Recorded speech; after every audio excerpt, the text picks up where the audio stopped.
रोला मेदी ने मस्जिद और इमामों के वेरिफिकेशन को लेकर प्रतिक्रिया दी है। उन्होंने इस तरह के वेरिफिकेशन को लेकर चिंता जाहिर की और कहा कि अब डराने की कोशिश की जा रही है।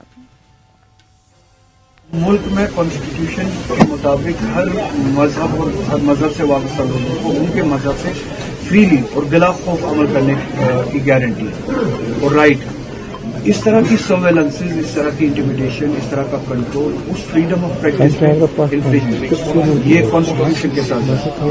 तो और इस रियासत में जब पहले से ही हमारी सिक्योरिटी फोर्सेस, उनकी सिक्योरिटी लेयर्स है, सर्वेलेंसेज है, यहाँ पे आईबी भी काम करती है, सीआईडी भी काम करती है, मिलिट्री इंटेलिजेंस भी काम करती है, पैरामिलिट्री फोर्सेस भी अपनी सर्वेलेंस लेयर्स है।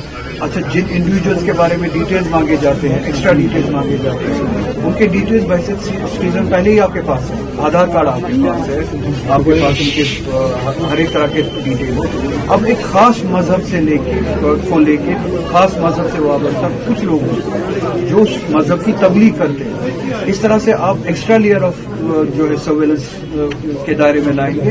इससे सीधे लगता है कि उनको डराने की कोशिश है। दूसरा, उस मजहब की प्रैक्टिस को कंट्रोल करने की कोशिश। मस्जिदों पे खतीबों को कहा जाएगा कि आप जो बीजेपी का फरमान के हिसाब से जो खुतबा होगा वही पढ़ा जाएगा। आरएसएस उनके लिए खुतबा भेजा करेगी जुम्मे के दिन कि इस तरह का खुतबा पढ़ा जाए और इस तरह का खुतबा पढ़ने की इजाजत नहीं है। तो फंक्शनिंग ऑफ द रिलीजन इसको कंट्रोल में लाए, ये उस तरह की कार्रवाई है।